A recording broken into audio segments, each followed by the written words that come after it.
La reverenda Marta Ramírez de Cruz presenta su programa, En Esto Pensar.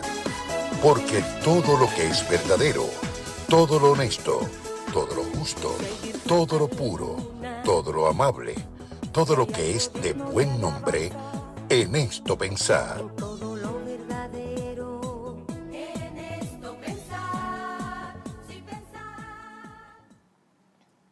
Buenas noches, hermanos, amigos.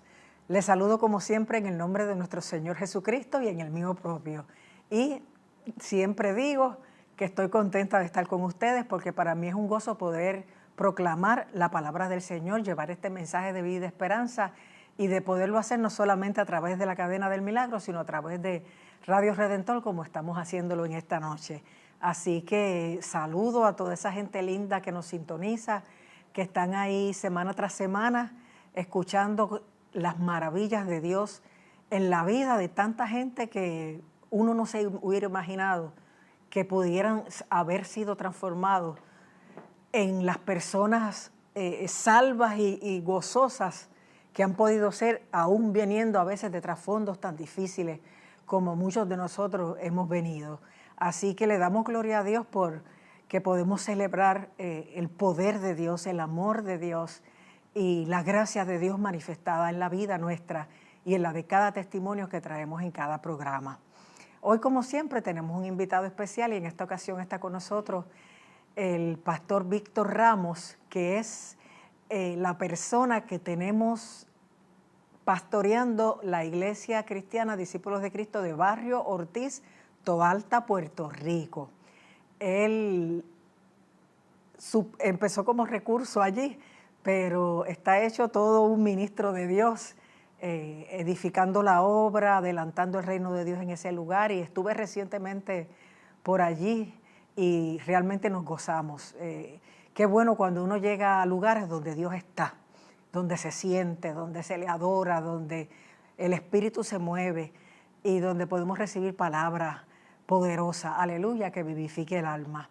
Así que para mí es un gozo que un compañero del ministerio pueda estar con nosotros hoy, que podamos conocerlo.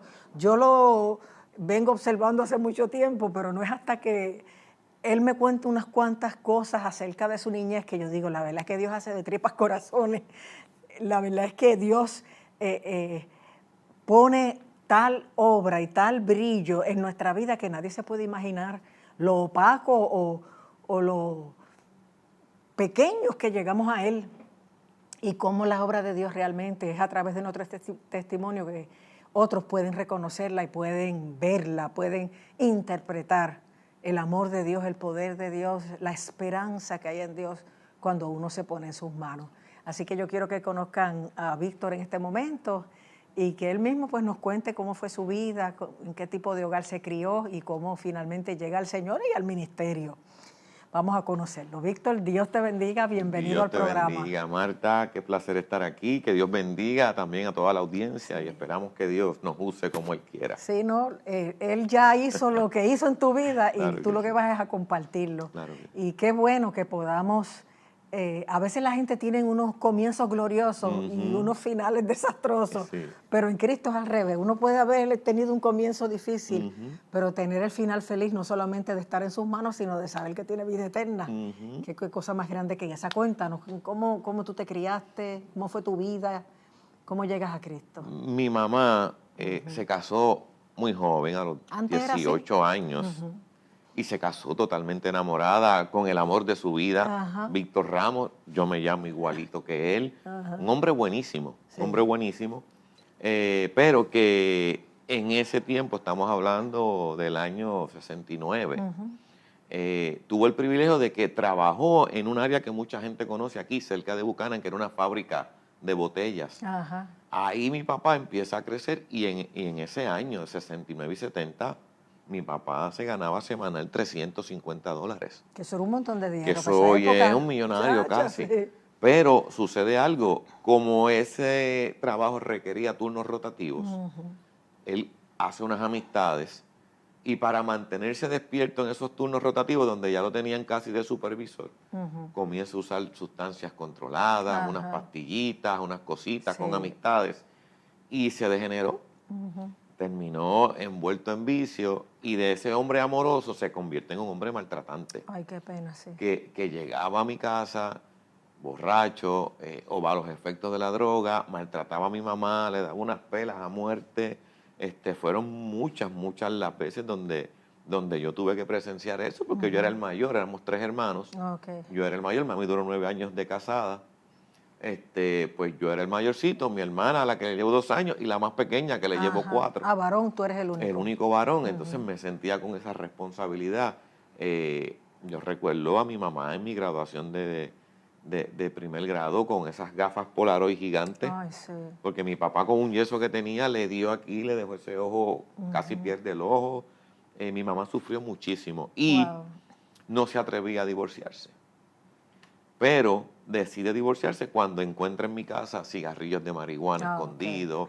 Y ella dijo, yo tengo un hijo varón, ya es hora de que yo intente algo, pero no encontraba el valor para dejar a mi papá, porque como él estaba bien violento. Sí, pero tenía miedo. Pero un día papi llegó borracho, bajo los efectos de droga, y le comienza a dar a mami una pela tan y tan grande que yo, con apenas 8 años, busqué y encontré un destornillador.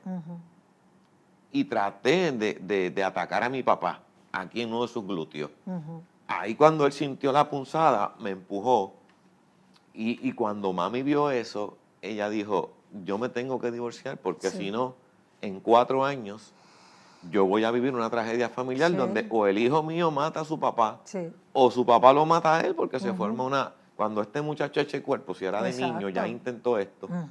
Ahí fue irremediable y yo tengo grabado una escena terrible en mi mente cuando mami, antes de irse, casi escondida, papi llegó dormido, se acostó y mi mamá fue y nos sacó afuera a los 3, porque aunque ganaba tanto, vivíamos en una pobreza extrema porque el dinero él lo gastaba. Sí, lo botaba en vicio. En mi casa no había baño, había letrina. Qué pena. Una casa de madera bien pequeña, el pasto llegaba al techo, unas condiciones deplorables cuando él ganaba tanto dinero. Y mi mamá cogió y cortó todos los cables de los enseres que habían, que era un radio, 3 cositas que habían, y con eso se hizo un látigo. Wow. Y papi dormía boca arriba, en ropa interior, le pegó un latigazo por aquí, por el abdomen, que la sangre hasta chispoteó. Wow. Y lo hizo para que él ni la siguiera, porque íbamos caminando hasta la casa de mi abuela, que era unos 10 o 15 minutos caminando. Esa fue la despedida de mi mamá. ¿Y él no la siguió?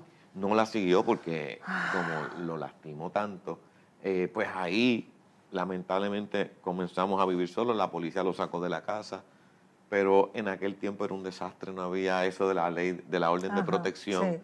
Cuando él quería merodeaba la casa, cuántas noches mami nos despertaba, mira, huele a gasolina, y entonces mami se refugiaba en mí, yo era el único varón. Mami me decía, mira, hay alguien por ahí, yo escucho a alguien caminando, y yo, era una tragedia, y yo crecí con 1000 temores.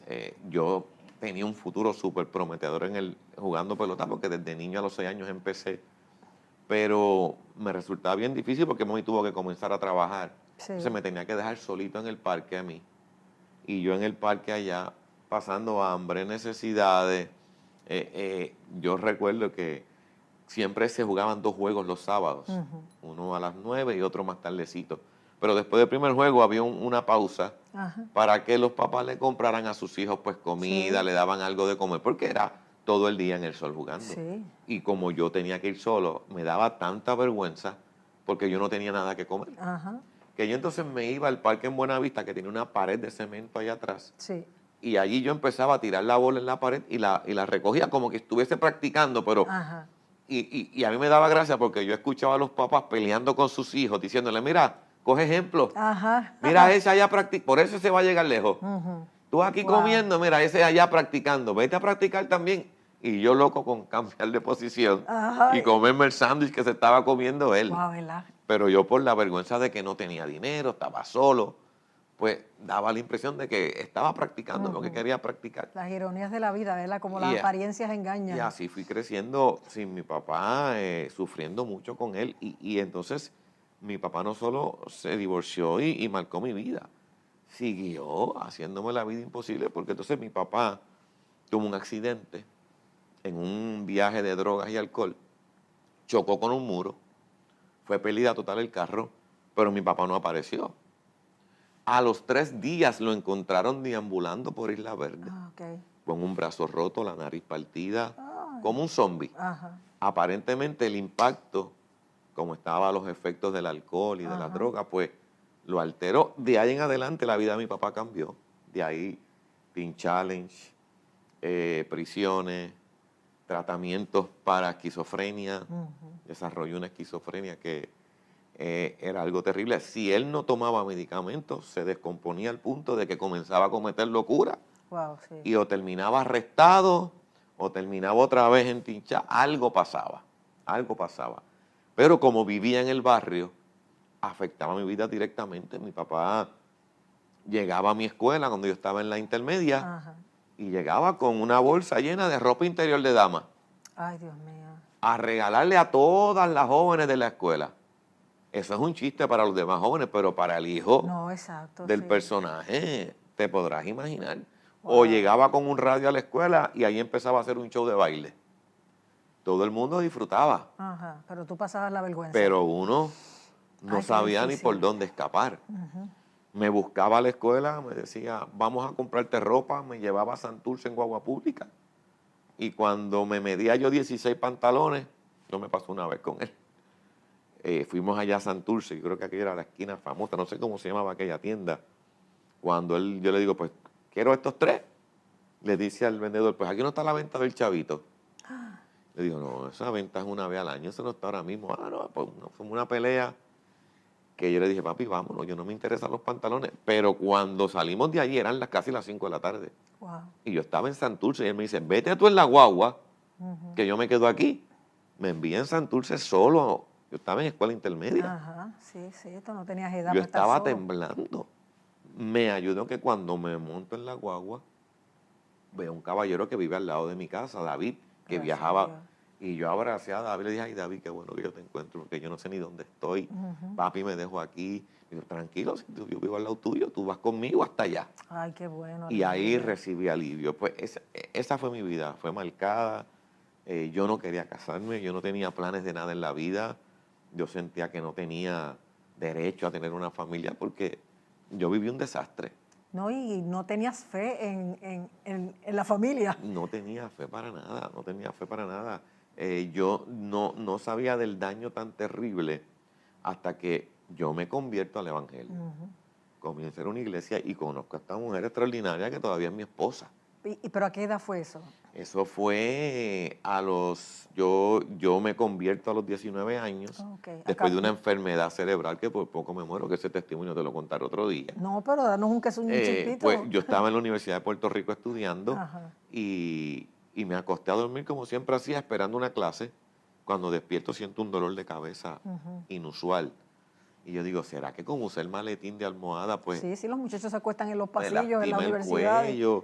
Así llegué a mi casa, así empecé a ver una película que quería ver, que le iban a dar por Guapa Televisión. Era la primera vez que daban a Predator. Imagínate, Predator 1, que ya hay como 16 películas de esas. Sí. Pero tú te pones como si fueras un viejo, tienes el pelo blanco, pero 54. tú eres joven. Y recuerdo que viendo esa película yo siento que mis venas empiezan a brotarse en mi cabeza y decía, wow, qué dolor de cabeza. Y yo me tocaba y decía, pero ¿qué es esto? Yo sentía cada vena de aquí en mi sien y decía, esto no es normal. Yo estaba un poco peleado con mami porque en aquel tiempo tenía una novia de no muy buena reputación en el barrio y mami estaba conmigo rebelde. Hasta que un día me dijo, escoge o la novia o yo, y yo escogí la novia. Dios mío, sí. Decirle eso a una mamá, imagínate tú. No, y a un adolescente tú no le haces esa pregunta. Sí, ese es el punto. Entonces, mi mamá no me hablaba, estábamos como en esa guerra. Y cuando yo no aguanto el dolor, que me pongo aquí algo, porque a la luz del televisor ya me molestaba, ella me dice, ¿a usted le pasa algo? Le digo, me duele la cabeza mucho. ¿Y ya tomó algo? Yo, nada. Me trajo unas Tylenol, me las tomé, el dolor seguía, vamos al médico, me hospitalizan, me dicen, eso es sinusitis crónica. No me hospitalizan ese día, me mandan para mi casa con unos medicamentos. Pero llegué a mi casa y entonces de dolor de cabeza me dio diarrea, vómito, Sí, te pusiste mareo. todo mal. Al otro día tuve que volver. Ahí deciden dejarme en el hospital.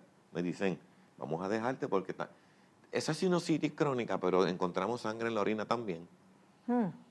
Pues entonces me dejan allí y en 3 días yo estoy tranquilo en mi cuarto y de momento siento que la cabeza se me mueve involuntariamente para el lado y yo, mami está ahí, hay más gente en el cuarto y yo quiero decirle, mami, no puedo enderezar la cabeza. Cuando voy a hablar no puedo controlar mi lengua tampoco. Trato de mirarla a ver si con los ojos le hablo. Ajá. No puedo controlar ni siquiera mis ojos. Cosa más terrible. Y ahí me dio una convulsión cerebral, me fui en paro respiratorio. Cuando desperté estaba en intensivo. Qué mal Estaba en rato para tu intensivo. mamá. Estaba en intensivo y a los 2 días se me murió este lado por completo. Dios mío. Ahí pero- descubrieron que era algo del Cerebral. cerebro. Me empezaron Ajá. a hacer pruebas, pero no se sabía lo que era. Me hicieron un espinal a ver si era meningitis, no era meningitis. Me hicieron cuánta prueba había. Me preguntaron si yo usaba droga, si era algo del SIDA. No se sabía lo que era. Yo estrené la primera máquina de MRI que se instaló en el City Radiology Complex, que está allí al lado ahora En de... Bayamón. que antes era Hermanos Meléndez, Sí. antes, y en ese hospital fue que me hospitalizaron. Pues yo recuerdo que como última alternativa, después de casi un mes en intensivo, con sobre 120 convulsiones, el doctor le dice a mi mamá, mira, aquí van a instalar un sistema nuevo, que es una resonancia magnética. Ahora le dicen MRI, pero aquel tiempo lo llamaban por su nombre, una resonancia magnética. Eso no lo cubre el plan, tienes que conseguirte unos chavitos, porque ni el plan de la universidad lo cubre, eso es nuevo. Los resultados en aquel tiempo se mandaban a Estados Unidos, eso tarda muchísimo. Él dijo, yo los voy a pedir con urgencia a ver si en 2 o 3 días me lo envían, porque este muchacho sigue para atrás con las Sí, te convulsiones. podrías morir. Ha rebajado 35 libras. ¡Wow! La hemoglobina, bueno, yo estaba, ya este ojo no lo podía controlar, este lado muerto, y ya llegaba alguien a visitarme y yo me concentraba para recordar el nombre de ese amigo mío de toda la vida. Qué cosa Él más dijo, espantosa. si no le hacemos eso, pues ahí recuerdo que me lograron conseguir un permiso porque no estaba terminado el edificio, estaba en terminaciones, pero la máquina estaba funcional. Cuando a mí me metieron a hacerme el MRI, estaban literalmente todavía montando losas en el lobby, estaban poniendo terminaciones, pero la máquina ya estaba funcionando. Ahí me hacen esa prueba y el médico, a los 4 días llegaron los resultados, gracias a Dios, y él me dijo, te tengo una buena y una mala noticia. Y le dije, dígame la buena primero, porque yo llevo aquí ya un mes sin buenas noticias. Él me dice, hermano, ya sabemos lo que tú tienes, que era lo más difícil. ¿Y cuál es la mala? Que hay que operarte de emergencia. Y la operación no es nada fácil. Te lo digo porque tú eres ya mayor de edad. Ya yo también se lo dije a tu mamá, hay que abrirte la cabeza. Tienes una masa ahí al lado del cerebro que ha ido creciendo de sangre y purulencia. No sabemos si ha sido un golpe viejo o hay veces que la sinusitis puede romper una membrana aquí y empieza a moverse toda esa mucosidad y eso se puede... Hay posibilidad de que eso haya pasado también. Cuestión que hay que abrirte la cabeza. Una craniotomía. Si tocamos esto es peligroso, si abrimos por aquí. Bueno, me contó todos los riesgos. Y yo le dije, ¿por dónde usted me piensa operar? Porque por donde quiera hay un peligro. Me dijo, no sabemos, pero hay que hacerlo. Ahí fue que yo entonces me refugié en el Señor. La iglesia de Buenavista me había visitado muchas veces. Yo había conocido al Señor hacía unos 8 meses atrás en una campaña de Gille Ávila, precisamente, en la iglesia de Rafael Torres Ortega, y comencé a coger las clases de bautismo, pero en 2 meses me desaparecí. Pero Dios tenía un plan conmigo. Aleluya. Y cuando llega eso, yo me sentí tan mal. Cuando Él se fue de allí, yo empecé a llorar solo en el cuarto. Y le decía a Dios, Dios, ahora que yo hago memoria, yo desprecié tu sangre. Yo te conocí. Yo tuve una experiencia que nadie... Yo recuerdo que pasé llorando ese altar con mi mejor amigo. Juntos. Allí nos abrazamos. Salimos de allí predicando. Salimos de esa iglesia ese día. En un carro que nos prestó la mamá de mi amigo. Marta, toda persona que encontrábamos en el camino, en el 167, que era con curvas en aquel tiempo, estacionábamos el carro, nos parábamos y le predicábamos lo mismo que habíamos escuchado ese día del hermano Gille Ávila. Dios te ama, no te vayas con el que se ahorcó, porque Guille Sí. ese día que nos convertimos predicó de 2 discípulos que los dos le fallaron al Señor. Ajá. Uno que lo negó y otro que lo vendió, pero Guille dijo, uno se arrepintió Ajá. y hoy leemos en la Biblia las cosas que Dios hizo con él. Exacto. El otro no y hoy está en el infierno. Y él dijo, ¿con quién tú te quieres ir? Ay, Dios ¿Dónde mío. tú quieres estar? ¿Dónde está el que se arrepintió o el que se ahorcó? Y yo eso le- mismo ustedes le decían eso, a la gente. le digo a la gente, no te vayas con el que se ahorcó, vete con el que se arrepintió. Salimos predicando Wow. y yo había echado eso por Sí. un día de baile. Dejé de ir a las clases de bautismo. Ajá. Y eso resonaba en mi corazón. Y yo decía, Señor, dame una oportunidad. Ujú. Sácame de aquí como tú quieras. Si no puedo volver a caminar, si no veo por ese ojo, lo que quiero es que tú me des la oportunidad. Y yo te voy a servir el resto de mi vida. Wow. Te voy a servir el resto de mi vida. Pues mira, llegó el día de la operación. El médico me había dicho a mí, Víctor, no podemos hacer ningún compromiso con tu mamá. Le decimos a ella 0% de probabilidades. Porque hay que abrirte la cabeza. Sí. Sacarte toda esa bola que ha ido creciendo, ha oprimido el cerebro. Tienes el nervio óptico pillado, hay que limpiar todo eso, reacomodarlo todo. La clave es que tú despiertes de la coma, porque la operación va a durar de 12 a 16 horas. Wow. La anestesia es... Cuando tú despiertes, entonces comenzamos a ver cómo tú quedaste y empezamos a trabajar Ujú. contigo. Si perdiste el habla, qué daño pudo haber, ¿verdad? De nosotros estar ahí trabajando con tu Sí. cerebro. Y yo recuerdo que yo le dije al Señor, Señor, en tus manos estoy. Dame, acuérdate lo que hablamos, Ajá. dame una oportunidad. Y mira, Marta, yo recuerdo que yo entré a sala de operaciones y yo llegué buscando ver al médico para hablar con él y decirle, mira, un buen trabajo, porque apenas había hablado con una sola vez. El médico no me quería mirar, mirando una pared llena de fotos de mi cabeza y placas, y yo loco por hablar. Él no me miraba y yo dije, este sabe que me voy a morir. Ajá. No me quiere mirar para no quedarse con cargo de conciencia. Cuando vi que no me podía apoyar ni en el médico, en nadie, dije, Señor, en tus manos estoy. Y así fue que yo despierto y yo veo el sol, digo, va, estoy en el cielo. Y dije, ese es el sol, yo estoy en el cielo. Wow. Y yo digo, pero de momento el sol se empieza a dividir en 4. Y digo, no, esto no puede ser el cielo porque aquí hay 4 soles. Ahora yo pensando. Y digo, digo mi número de seguro social en la mente. Ajá. Digo mi número de estudiante. Digo, estoy en el cielo porque en el cielo no hace falta ni el número de seguro social Ajá. ni el número de estudiante. Ahí mi vista se empieza a aclarar un poco y veo que son 4 lámparas. Para mi sorpresa y la del médico, cuando yo trato de voltear la cabeza, me lastimo porque tenía aquí como 4 agujas puestas. Yo estoy en la misma sala de operación. Fue tan larga la operación que despertaste antes de acabar. No. El médico por poco se muere del susto porque él está de espalda a mí recogiendo unas cositas, Sí. hablando. Cuando yo le digo a ese doctor allí, doctor, ¿cómo salí? Ajá. Del susto tumbó todo lo que había recogido. Wow. O sea, ¿pero qué tú haces hablando? Y Aleluya. yo digo, yo no sé, pero deme una almohada más blandita porque me molesta la herida. Ajá. Él por poco se vuelve loco. Él dijo, no le den nada para el dolor. Ajá. Que llore, que grite, porque yo quiero saber cómo este hombre Sí, sí. está hablando en la sala de operaciones cuando le acabamos de remover el cerebro, Ajá. limpiamos esa Ay, área, Dios mío. tiene anestesia, se supone que está en coma. No quiero que ese le es el den. milagro. Ese fue el milagro. Y así empezó mi recuperación. Estuve un par de semanas como quiera en terapia, pero de ahí me metí a cumplir con el Señor. Le dije, Señor, te dije que te iba a servir el resto de mi vida. Me bauticé en Buenavista y otra vez. Y no perdiste ninguna facultad. De hecho, No, seguí ¿Dónde caminando. está la herida? Yo tengo la herida aquí, todo esto Ni acá. se te ve, gracias a Dios. Aquí tengo aquí tengo esto hundido porque aquí pusieron como un taladro para romper y después con sierra. Ajá. Pues aquí quedó un poco hundido, pero está Pero no sellado se todo. nota. ¿No? Por ahí no me echan comida ni nada. La cosa es que Ay, ahí empiezo a servir al Víctor. Señor. Y conocí a la que es mi esposa hoy.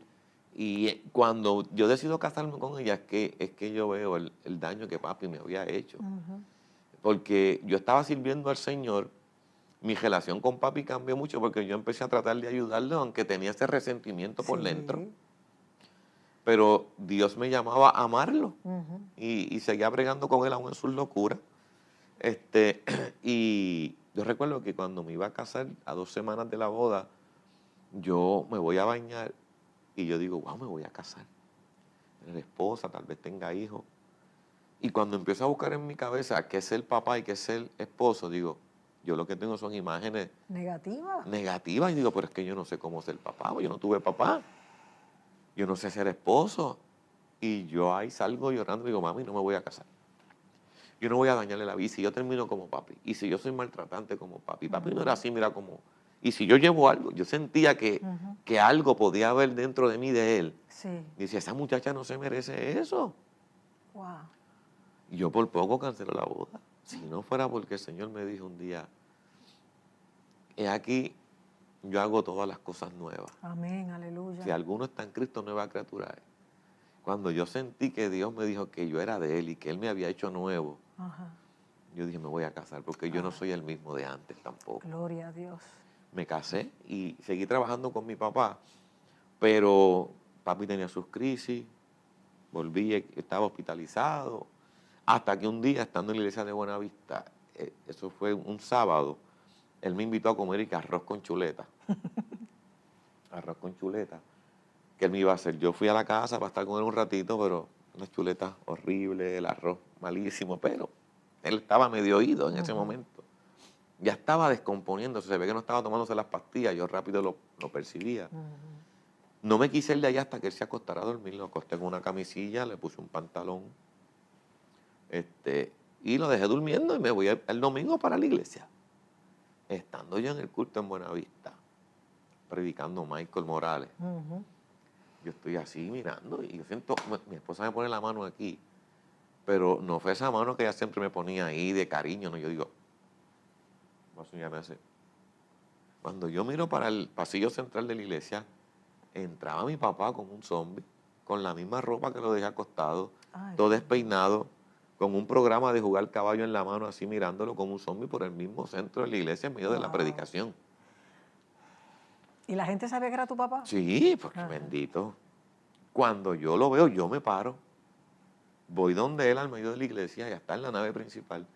Así mismo lo volteé, mirando la salida, y él siguió caminando como un zombie conmigo hasta la salida. Cuando salimos de la puerta, a mi papá le entró algo que no era de Dios, que me cogió por el cuello, me intentaba asfixiar, me mordía por aquí, me besaba, y venían los diáconos, venían los ujieres, y él decía, nadie me va a quitar a mi macho, este es mío. Así me decía él.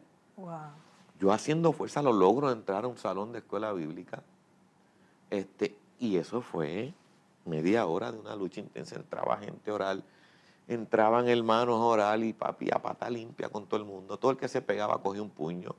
Filiberto Rivera, que fue presidente de los ancianos por muchos años en Buenavista, tiene 90 y pico de años ya, está vivo, gracias a Dios, me dijo a mí, tu papá me enseñó a mí a orar por los endemoniados con los ojos abiertos. Porque yo entré ese día allí, cerré los ojos y me dio un puño aquí que me rompió la ceja. Porque yo entré al lado de él, cerré los ojos y ahí ¡fua!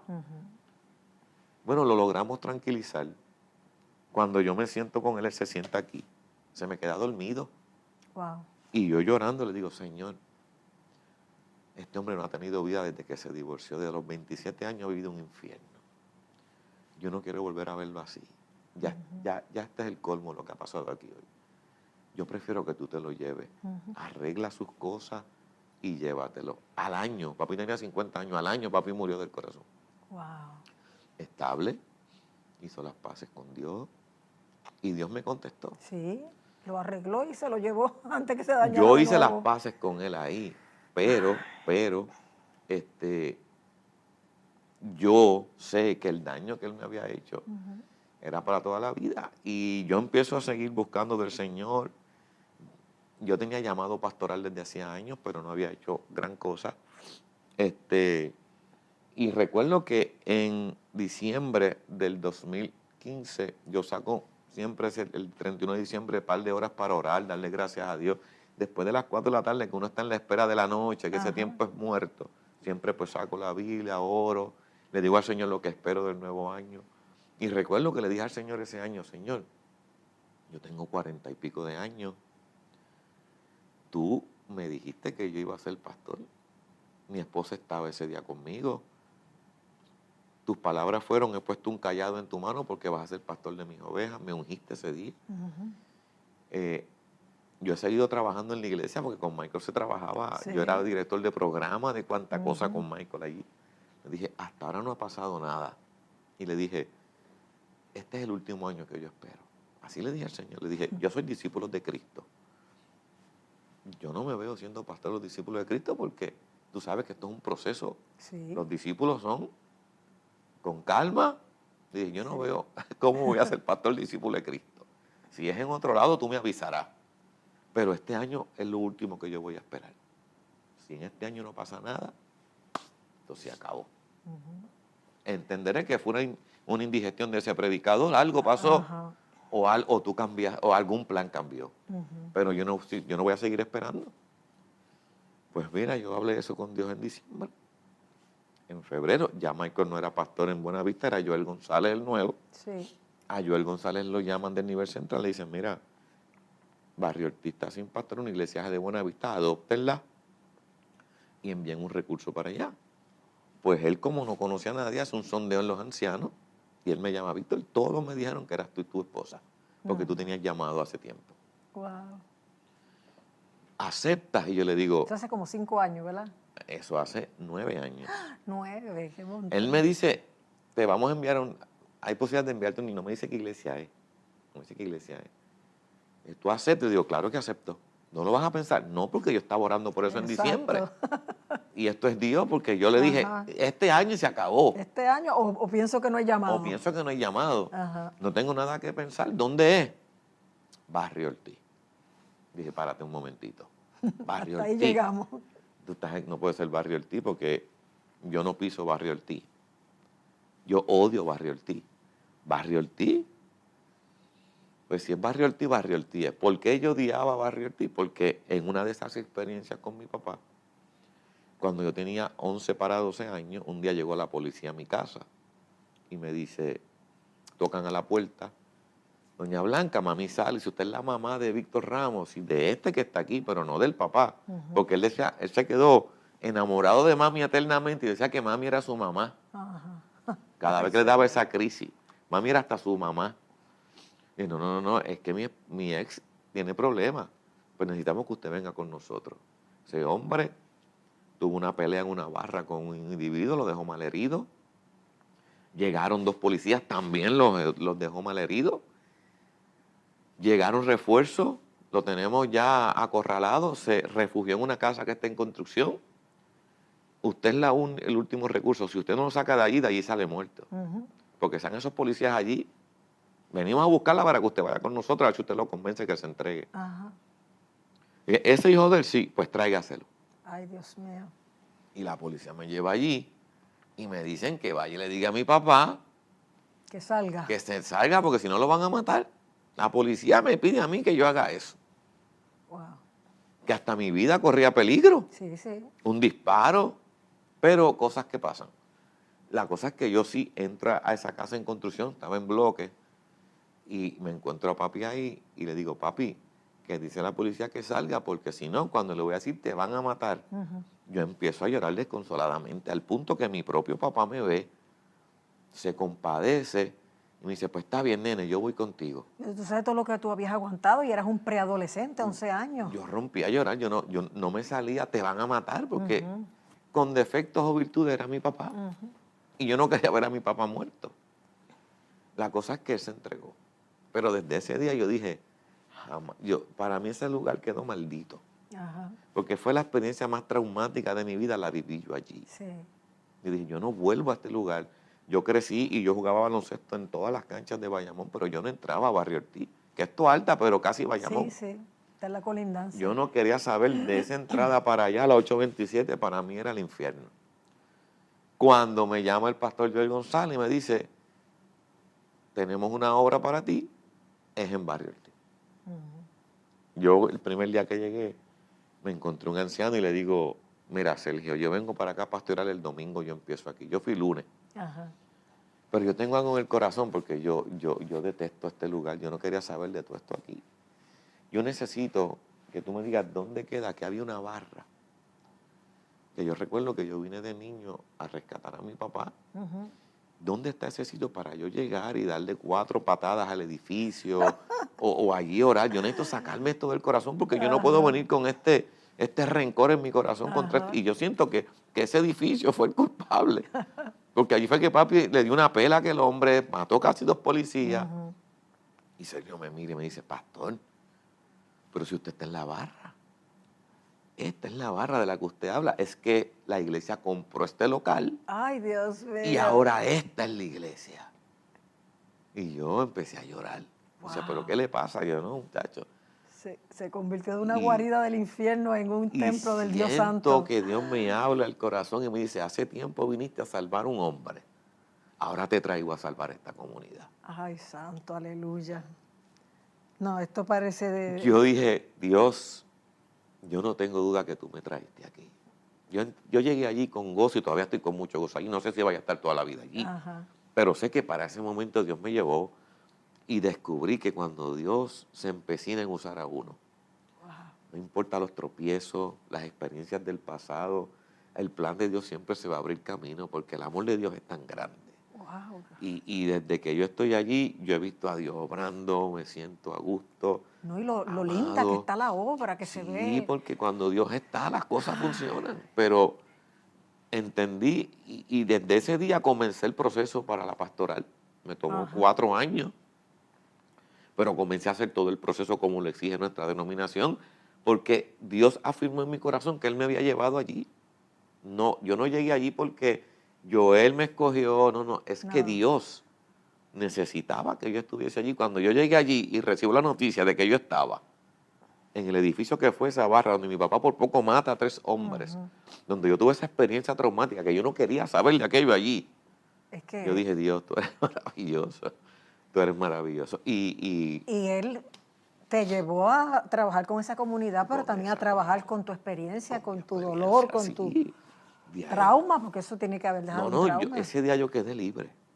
Libre, y yo amo aquel lugar. Mi esposa vive enamorada, mi esposa le encanta el verdor, aquel campo. Sí, es tan lindo allí. Ella le encanta pararse en una terracita y ver todas esas montañas. Esto aquí es tan bello. Sí.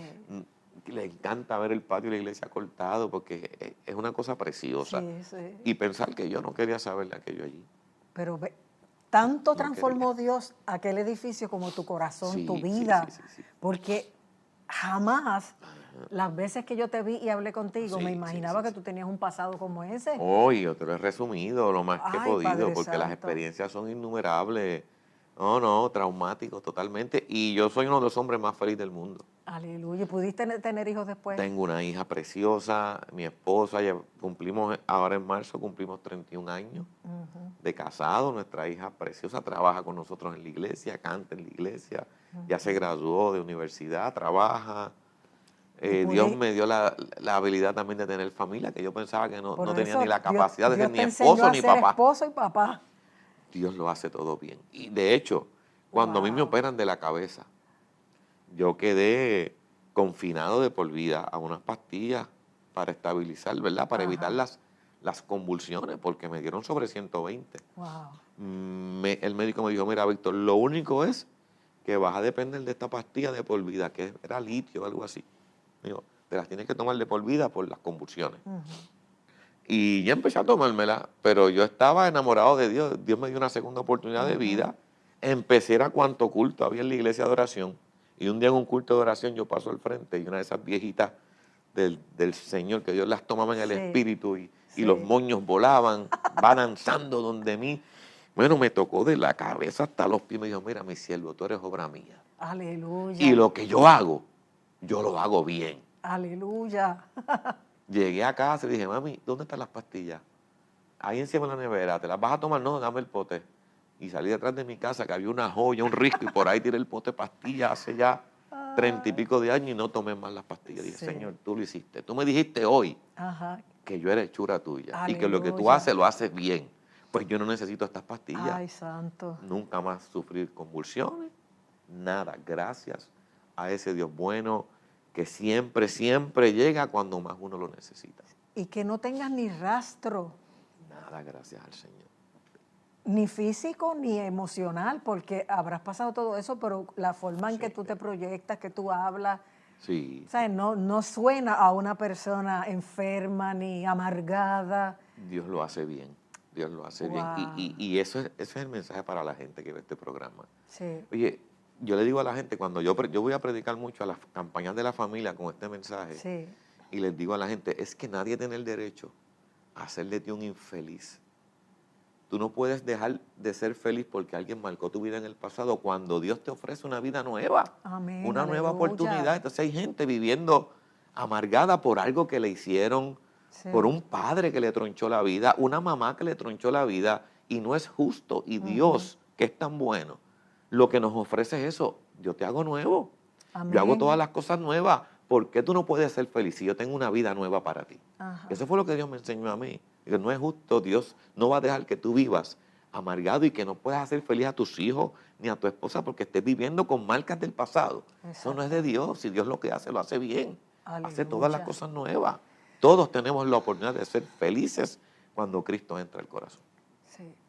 Hay que quererlo y creerlo. Quererlo y creerlo. Y permitirle a Dios hacer esa obra. Claro que Fíjate sí. que tú todo el tiempo respondiste en fe. Dame una oportunidad, te levantó Vamos de pa' la... encima. Y luego te dice, te hice nuevo, botaste la pastilla. Boté la pastilla y Y- así seguí. Y gracias a Dios, pues, papi, después de cuando papi murió, yo siempre quedé con el tema. Yo ese día me acosté a dormir y me desperté ese día, no sé, por alguna razón me acosté por la mañana y dormí hasta las 3 de la tarde, una cosa bien rara. Cuando despierto veo todos esos mensajes, mi esposa buscándome. Cuando la llamo, en su tono de voz digo, aquí pasó algo, y dice, mira, tu papá falleció. Ujú. Me preocupé mucho porque dije, wow, yo no hablé con mi papá, no sé, ¿verdad? Yo sé que estaba yendo a la iglesia de vez en cuando, pero su relación personal con Dios.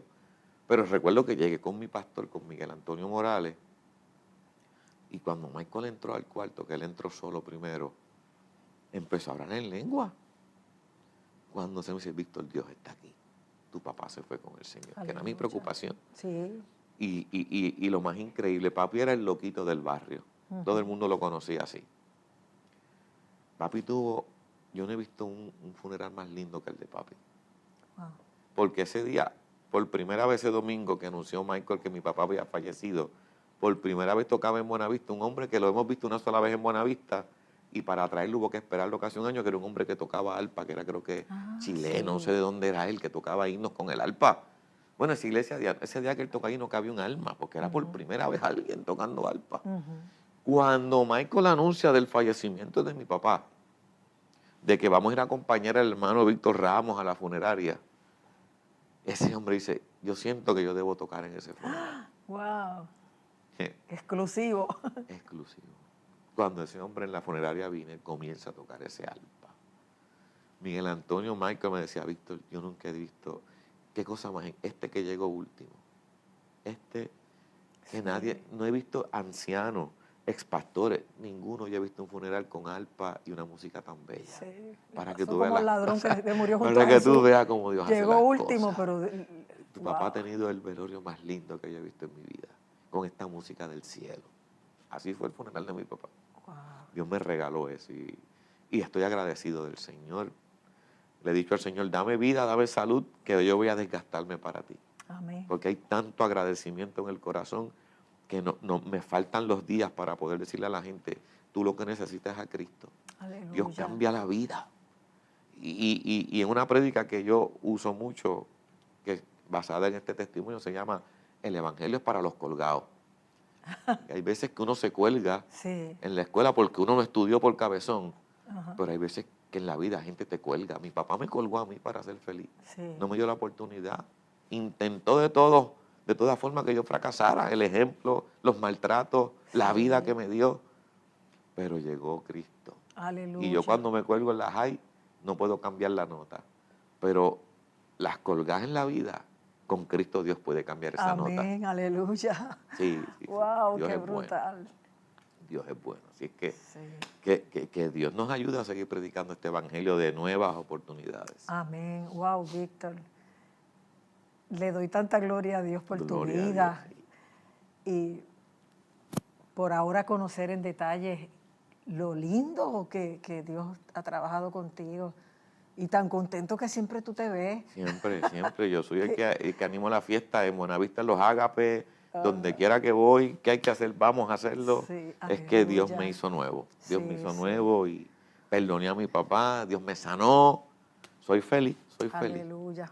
Pues felicitamos al Señor por lo que ha hecho en ti. Gloria a Dios por Y eso. te agradecemos profundamente que te hayas abierto al público y hayas compartido tu vida y dentro de lo lamentable también ver lo glorioso del amor y el poder de Dios haciendo todas las cosas nuevas. Así que sigue para adelante. Vamos para adelante en el para nombre atrás ni del para coger Señor. Sí, impulso. claro que sí. Y me ministra mucho tu Gloria a vida Dios. y tu gozo y tu determinación de seguir haciendo la voluntad de Dios. Aleluya. Gloria a Dios por eso. Gloria a Dios. Pues muchas gracias nuevamente y al Gracias a público. ustedes.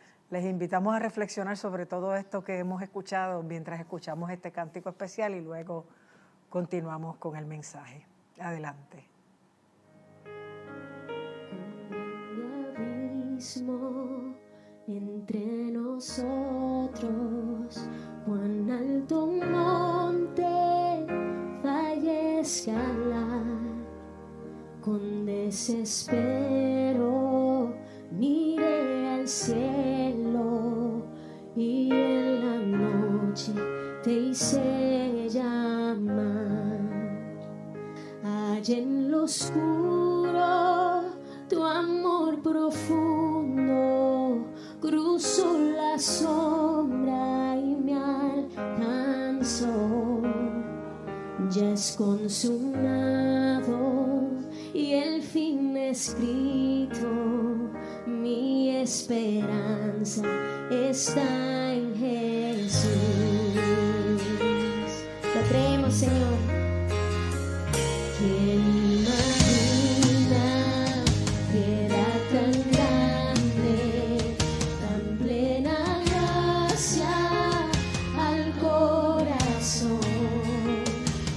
Dios eterno dejó su gloria de mi pecado, Él se vistió la cruz hablado, soy perdonado, el Rey de Reyes me adoptó, Señor hermoso, te pertenezco. Te pertenezco, mi esperanza está en Jesús. Oh, aleluya, sea el que me libertó, aleluya, de la muerte me arrancó, las cadenas quebrantó y en su nombre hay salvación. Mi esperanza está en Jesús.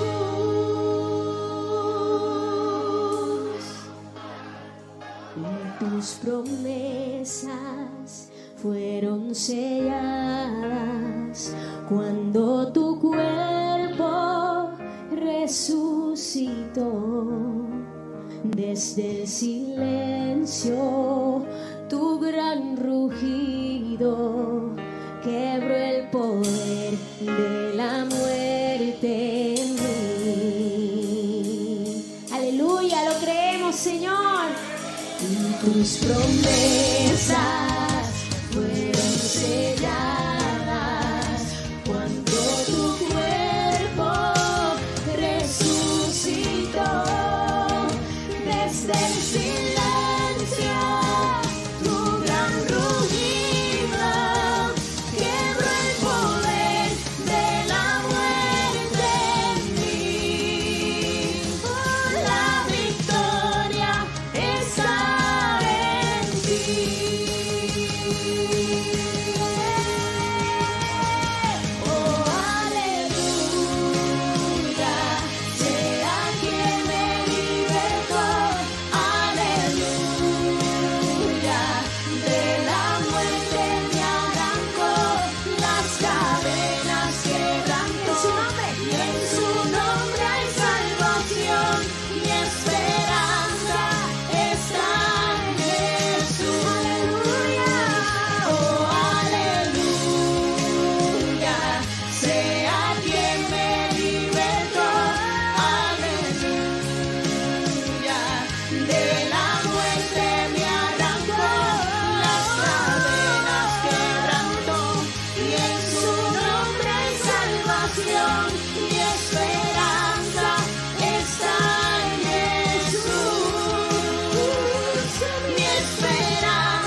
Definitivamente hay esperanza.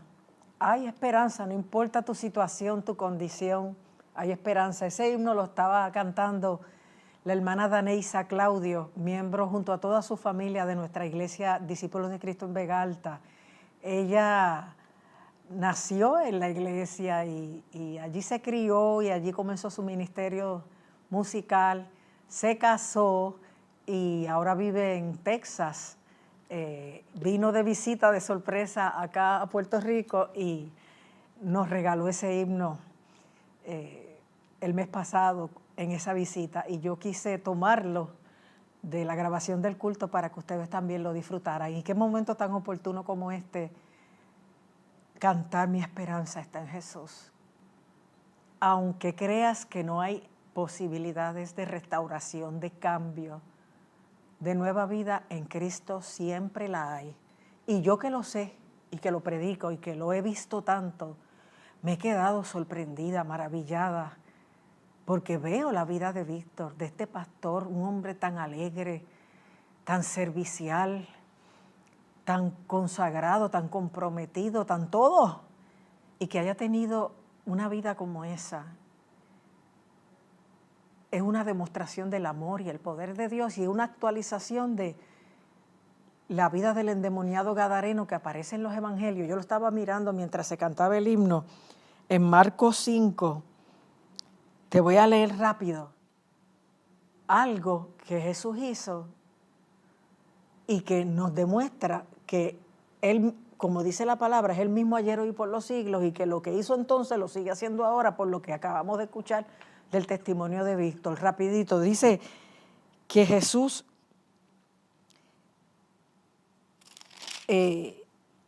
vino al otro lado del mar, a la región de los Gadarenos, y enseguida vino a su encuentro de los sepulcros un hombre con un demonio que tenía su morada en los sepulcros y nadie podía atarle ni aún con cadenas, que muchas veces había sido atado con grillos y cadenas, pero estas habían sido hechas pedazos por él y nadie le podía dominar, como pasaba con el papá de Víctor.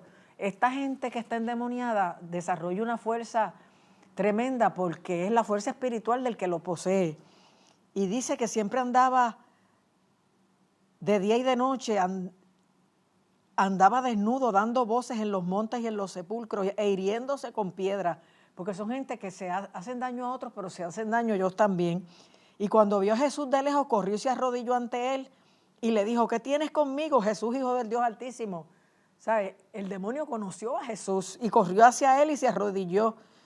Y Jesús le dijo: sal de este hombre, espíritu inmundo. Y él le dijo: ¿cómo te llamas? Y respondió: Legión me llamo, porque somos muchos.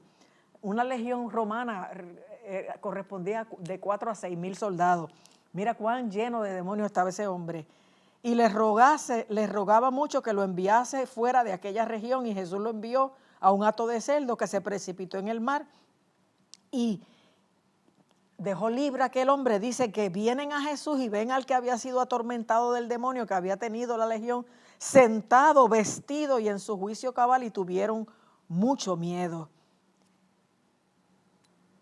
Miedo había que tener cuando el hombre estaba endemoniado con esa fuerza sin igual, hiriéndose e hiriendo a otros. Pero Jesús lo libertó. Lo mismo que hizo con el papá de Víctor.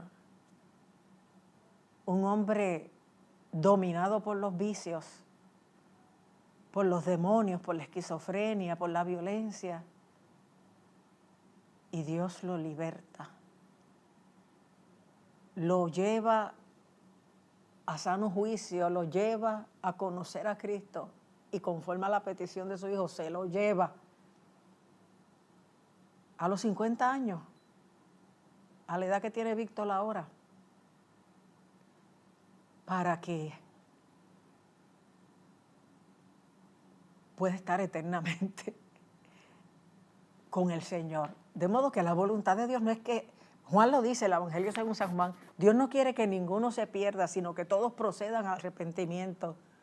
No importa quién tú seas, lo que hayas hecho, el daño que hayas hecho, el daño que te hayan hecho, en Cristo hay esperanza, hay nueva vida, hay cambio, hay un nuevo nacimiento. Como lo dice Pablo, cuando vienes a Cristo, nueva criatura eres, las cosas viejas pasan, todas van siendo hechas nuevas. Pero se lo tienes que permitir, tienes que perdonar a los que te dañaron, tienes que pedirle perdón a Dios por reciclar esas emociones negativas y esas acciones en otros, a veces en los tuyos. Y tienes que creer que Dios te regala un nuevo comienzo. Que Él puede convertirte del más infeliz en un hombre feliz, del más temeroso a un hombre seguro, del más frustrado a un hombre servicial en otra persona. ¿No es maravilloso esto? ¿No es maravilloso este evangelio de vida? Este evangelio de amor, este evangelio de poder, este evangelio de transformación y restauración. Cristo es nuestra esperanza y Él lo quiere hacer contigo hoy. Pide para todas tus necesidades, pero sobre todo pide perdón a Dios, a los tuyos. Y perdónate tú. Y acepta a este Dios que salva, que restaura, que transforma, que da una nueva realidad, que da gozo, paz y felicidad. Aleluya. Ríndete a Él, entrégate a Él, permítele hacerte nuevo. Y sírvele después en gratitud como lo está haciendo el pastor Víctor Ramos, celebrando la obra de Dios en su papá y en él. Aleluya. Padre Celestial, pongo en tus manos este público, te suplico que esta palabra no vuelva atrás vacía, sino que produzca nuevo nacimiento, nueva vida, redalgulla, produzca deseos de amar, de perdonar y de buscar tu perdón, produzca restauración, transformación y traiga salvación y felicidad como la trajiste a la vida de Víctor. Padre, ten misericordia de la gente que no puede con la vida que llevan por las heridas y las marcas del pasado, que descubran que en ti hay victoria, hay perdón, hay restauración, hay transformación, hay vida nueva. En tus manos yo les dejo con sus peticiones, suplicándote que la primera obra sea la de restaurarlos y transformarlos en personas nuevas, útiles y felices, salvas para tu gloria. En el nombre de Jesús te lo suplico. Amén. Aleluya. Gracias, Señor. Aleluya. Terminamos, hermanos. Nos vemos la semana entrante. Que pasen muy buenas noches.